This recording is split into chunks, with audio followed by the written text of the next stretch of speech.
இந்த வீடியோவை உங்களுக்கு வழங்குவோர் மாலை முரசு செய்திகள் தொலைக்காட்சியின் படிப்போம் ஜெயிப்போம் உயர்கல்வியை தேர்ந்தெடுப்பதில் உள்ள சந்தேகங்களை தீர்க்கும் நிகழ்ச்சி தினமும் மாலை 5 மணிக்கு. தொடர்ந்து தற்போதைய நேரத்திற்கான தலைப்புச் செய்திகளை பார்க்கலாம்.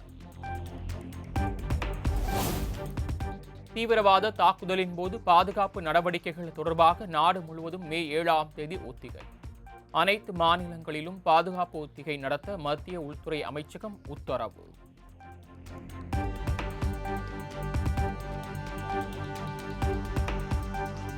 டெல்லியில் பிரதமர் மோடியுடன் பாதுகாப்புத்துறை செயலாளர் சந்திப்பு. பஹல்காம் பயங்கரவாத தாக்குதல் தொடர்பாக முக்கிய ஆலோசனை.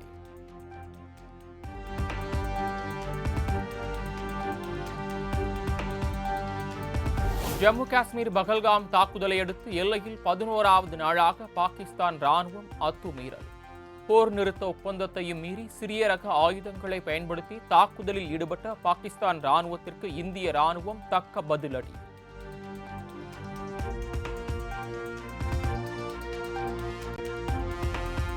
ஜம்மு காஷ்மீரின் பூஞ்ச் பகுதியில் தீவிரவாதிகளின் பதுங்குமிடம் அழிப்பு.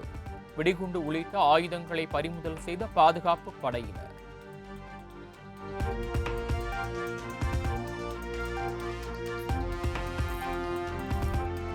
இந்திய ராணுவ தளவாடங்கள் குறித்தான வலைதளங்கள் மீது பாகிஸ்தான் சைபர் தாக்குதல். பஹல்காம் தாக்குதலை தொடர்ந்து ராணுவ செயல்பாடுகளை முடக்க பாகிஸ்தான் ஹேக்கர்கள் முயற்சி.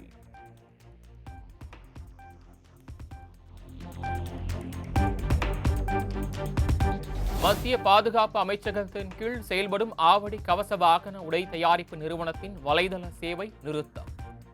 பாகிஸ்தான் ஹேக் செய்ய வாய்ப்பு இருப்பதால் மத்திய அரசு முன்னெச்சரிக்கை நடவடிக்கை. பஹல்காம் தீவிரவாத தாக்குதல் குறித்து பிரதமர் மோடியுடன் அதிபர் புதின் தொலைபேசியில் பேச்சு. இந்தியாவின் தீவிரவாத ஒழிப்பு நடவடிக்கைகளுக்கு ரஷ்யா துணை நிற்கும் என உறுதி.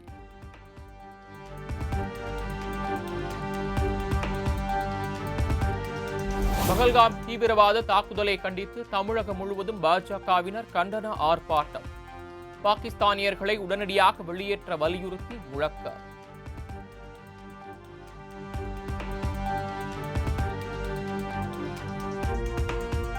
மதுரை விமான நிலையத்தில் விஜய்க்கு சால்வை அணிவிக்க வந்த நபர் துப்பாக்கி முனையில் தடுத்து நிறுத்தம். தலையில் துப்பாக்கியை வைத்த பாதுகாப்பு படை வீரரால் அதிர்ச்சி.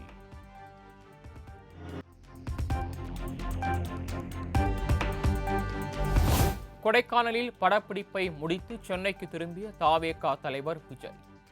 கடந்த கால நெருக்கடிகளை கருத்தில் கொண்டு உரிய முன்னெச்சரிக்கை நடவடிக்கைகளை எடுத்த காவல்துறையினர்.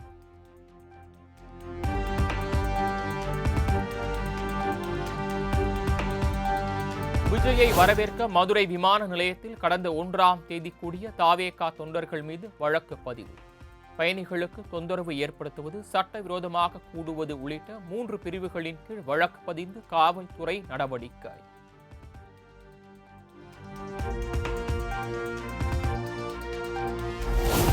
வக்பு சட்ட திருத்தத்தின்படி நடவடிக்கை எடுப்பதற்கான இடைக்கால தடை நீட்டிப்பு.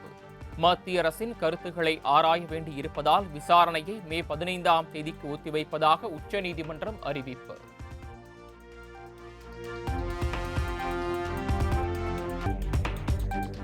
எப்போதும் வணிகர்களுக்குள் பிரச்சனை ஏற்படுத்தும் கட்சி திமுக என அதிமுக பொதுச் செயலாளர் எடப்பாடி பழனிசாமி சாடல். திமுக ஆட்சி எப்போதெல்லாம் வருகிறதோ அப்போதெல்லாம் வணிகர்கள் தாக்கப்படுவதாக குற்றச்சாட்டு. ஆட்சியில் வணிகருக்கு மட்டுமல்ல யாருக்குமே பாதுகாப்பு இல்லாத ஒரு ஆட்சி திமுக ஆட்சி. குறிப்பாக வணிகர்கள் அவர்களது வணிக நிறுவனங்களில் அடிக்கடி தாக்கப்படுவது ஊடகத்திலும் பத்திரிகையிலும் பார்க்கிறோம். இந்த ஆட்சியிலே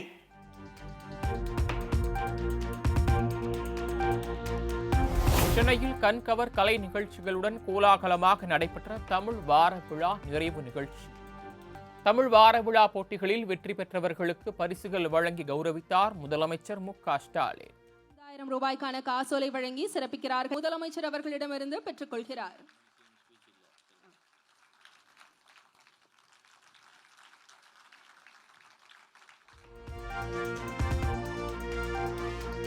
தமிழ் வார விழா நிறைவு நிகழ்ச்சியில் 5 சிறந்த எழுத்தாளர்களின் படைப்புகளை நாட்டுடைமையாக்கினார் முதலமைச்சர் மு.க.ஸ்டாலின். நாட்டுடைமையாக்கப்பட்ட நூல்களுக்கு 10 லட்சம் ரூபாய் பரிசு வழங்கி கௌரவிப்பு. படைத்தவர் திரு கோதண்டம் அவர்கள். இதோ அவருக்கு நூல்களை எழுதியுள்ளார்கள். புலவர் இளமா தமிழ்நாவன் அவர்கள் அவரையான 10 லட்சம் ரூபாயினை வழங்குகிறார்கள் மாண்புமிகு தமிழ்நாடு முதலமைச்சர் அவர்கள்.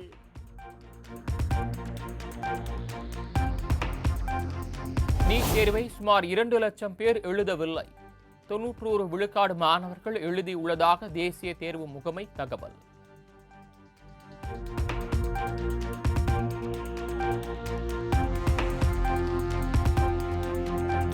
மாணவியின் தாலியை கழற்றி தேர்வு எழுதும் வண்ணம் ஒரு கொடுமையான தேர்வாக நீட் தேர்வு இருக்கிறது. கட்டுப்பாடுகள் என்ற பெயரில் மாணவ மாணவிகளுக்கு பல்வேறு வழிகளில் நீட் தேர்வு அழுத்தம் கொடுக்கப்படுவதாகவும் அமைச்சர் மா சுப்பிரமணியன் காட்டம். அத்துமீறல் இன்றைக்கு மாணவிகளின் தாலியை கழட்டி வைத்துவிட்டு வர வேண்டும் என்று சொல்வதும், ஒரு சென்டரில் பார்த்தேன், கணவனே அவருடைய மனைவியின் தாலியை கழட்டிவிட்டு சென்டருக்குள் அனுப்பி வைக்கிற ஒரு மிகப்பெரிய துர்பாக்கிய நிலை இன்றைக்கு ஏற்பட்டது.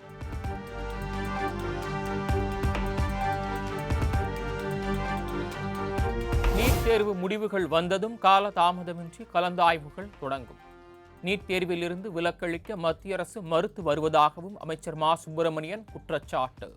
ஷெட்யூல் பண்ணுவாங்க, என்எம்சி ஷெட்யூல் பண்ண உடனே நம்ம உடனடியாக ஒரு நாள் கூட காலதாமதம் இல்லாமல் அதை நிறைய நீட்டிட்டீங்க போதும் உறுதுணையாக இருந்திருக்க வேண்டுமே தவிர இது போன்று சொல்லி தருவது என்பது அவருடைய கையாலாகாத தனத்தை காட்டுகிறது.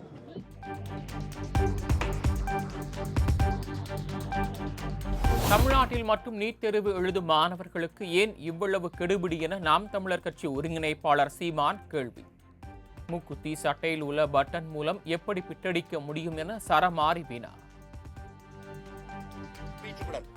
மூக்குத்தி தோடு எவ்வளவு பெருசு இருக்கும்? மூக்குத்தி அறிவார்ந்த மக்கள் செஞ்சு பாருங்க, இந்த மூக்குத்தி எவ்வளவு பெருசு.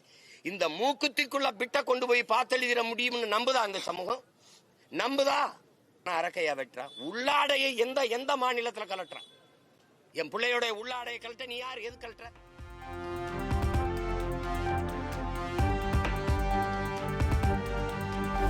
நீட் நுழைவுத் தேர்வில் மதுபானம் குறித்து கேட்கப்பட்ட கேள்விக்கு 4 மதிப்பெண்கள். பாடத்திட்டத்திலிருந்து கேள்வி கேட்க எவ்வளவோ விஷயங்கள் இருக்கும்போது நீட் தேர்வில் மதுபானம் குறித்த கேள்வி அவசியம்தானா என கல்வியாளர்கள் கேள்வி.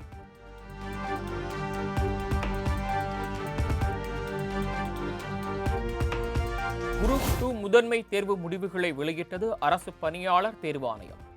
தொடர்ந்து 12வது முறையாக குறிப்பிட்ட மாதத்தில் தேர்வு முடிவுகள் வெளியிடப்பட்டுள்ளதாக டிஎன்பிஎஸ்சி தகவல்.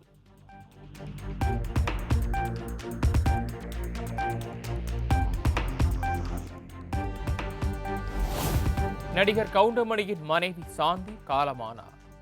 உடல்நலக் குறைவு காரணமாக சென்னையில் உயிர் பிரிந்ததாக தகவல்.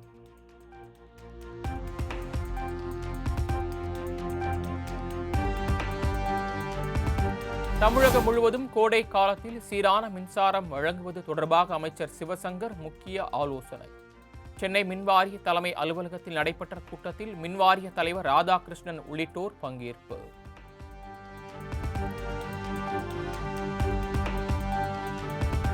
திருப்பூர் மாவட்டம் பல்லடம் அருகே நீட் தேர்வு எழுதிய மாணவன் வீட்டை விட்டு வெளியேறியதால் பெற்றோர் அதிர்ச்சி. நீட் தேர்வை ஒழுங்காக எழுதவில்லை என கடிதம் எழுதி வைத்துவிட்டு மாணவன் தலைமறைவு.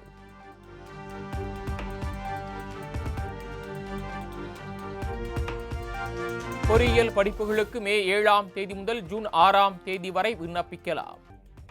12ஆம் வகுப்புக்கான தேர்வு முடிவுகள் வரும் 9ஆம் தேதி வெளியாக உள்ள நிலையில் அறிவிப்பு.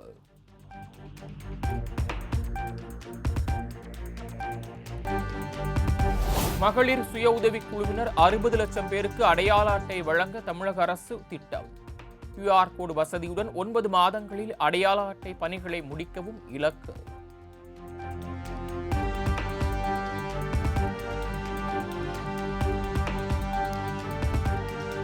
கனிம வள முறைகேடு வழக்கில் ஓய்வு பெற்ற IAS சகாயத்திற்கு பாதுகாப்பு வழங்கவில்லை என மதுரை மாவட்ட சிறப்பு நீதிமன்றம் கேள்வி. போலீஸ் பாதுகாப்பு வழங்கப்படவில்லை என்றால் மத்திய பாதுகாப்பு படையினரின் பாதுகாப்பு வழங்க உத்தரவிட நேரிடும் என நீதிபதி எச்சரிக்கை.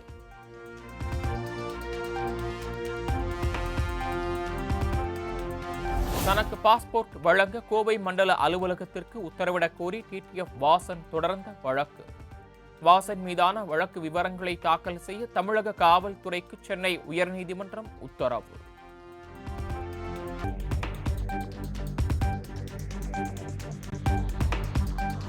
மதுரை ஆதீனத்தின் கார் விபத்தில் சிக்கியது கொலை சதி என குற்றம் சாட்டப்பட்ட நிலையில் அவரது கார் ஓட்டுநர் மீது வழக்கு பதிவு.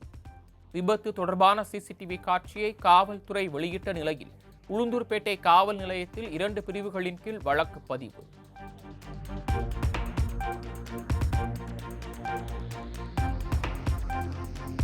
மதுரை ஆதீனத்தின் மீது வழக்கு பதிவு செய்யக்கோரி மதுரை மாநகர காவல் ஆணையர் அலுவலகத்தில் இந்திய ஜனநாயக வாலிபர் சங்கத்தின் சார்பில் புகார். உளுந்தூர்பேட்டை அருகே ஏற்பட்ட வாகன விபத்து குறித்து தவறான தகவல்களை பரப்பியதாக குற்றச்சாட்டு.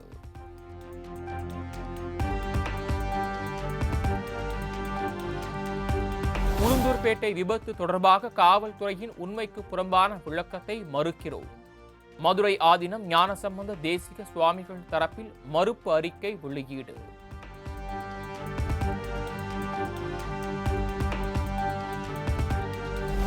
சிலை கடத்தல் தடுப்பு பிரிவு முன்னாள் டிஜிபி பொன் மாணிக்கவேல் தமது பாஸ்போர்ட்டை ஒப்படைக்க உச்சநீதிமன்றம் உத்தரவு. சிலை கடத்தல் சிபிஐ விசாரணை தொடர்பாக பேட்டி அளிக்க கூடாது எனவும் ஆணை.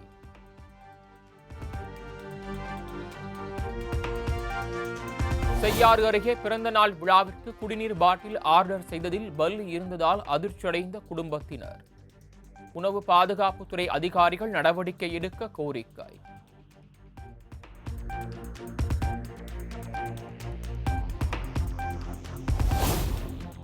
தமிழகத்தில் 2020ஆம் ஆண்டுக்கு பின் BS4 ரக வாகனங்கள் மோசடியாக பதிவு செய்யப்பட்ட விவகாரம். தவறு செய்த அதிகாரிகள் மீது வழக்கு பதிவு செய்ய சென்னை மாநகர காவல் ஆணையருக்கு சென்னை உயர்நீதிமன்றம் அதிரடி உத்தரவு.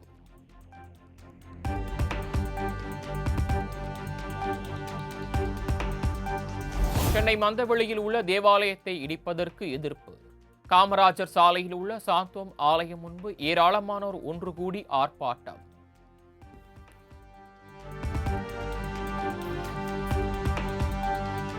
நீலகிரி மாவட்டம் கூடலூர் அருகே உள்ள நெலாக்கோட்டை பகுதியில் வீட்டை இடித்து சேதப்படுத்திய காட்டு யானையால் பரபரப்பு. யானை நடமாட்டத்தை கண்காணிக்க வனத்துறையினருக்கு பொதுமக்கள் கோரிக்கை.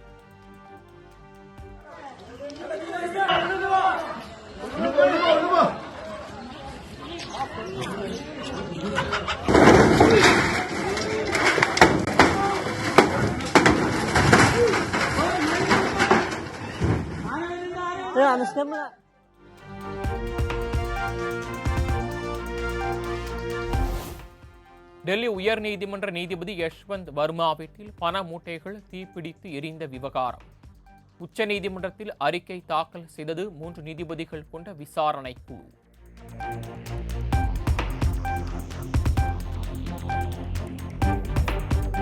இரண்டு நாள் பயணமாக இந்தியா வந்துள்ள ஜப்பான் பாதுகாப்புத்துறை அமைச்சர் ஜெனரலுக்கு டெல்லியில் அணிவகுப்பு மரியாதை.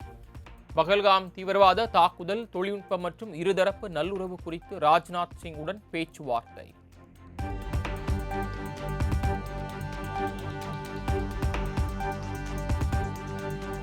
கர்நாடக மாநிலத்தில் உள்ள பாகிஸ்தானியர்களை உடனடியாக வெளியேற்ற வலியுறுத்தல். சித்தராமையா தலைமையிலான காங்கிரஸ் அரசுக்கு எதிராக பாஜகவினர் பேரணி.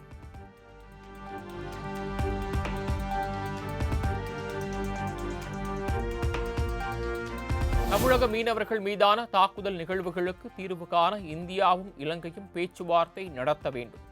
நடுக்கடலில் நடத்தப்படும் தாக்குதல்களால் தமிழக மீனவர்களின் வாழ்வாதாரம் பாதிக்கப்படுவதாகவும் பவன் கல்யாண் கவலை.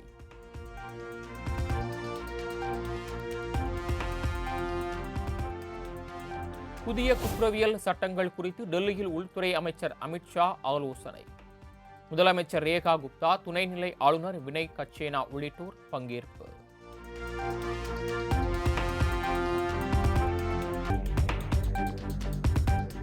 சபரிமலை ஐயப்பன் கோயிலில் வரும் 18ஆம் தேதி குடியரசுத் தலைவர் திரௌபதி முர்மு தரிசனம் செய்ய உள்ளதாக தகவல். குடியரசுத் தலைவர் ஒருவர் சபரிமலைக்கு வருகை தருவது இதுவே முதல் முறை.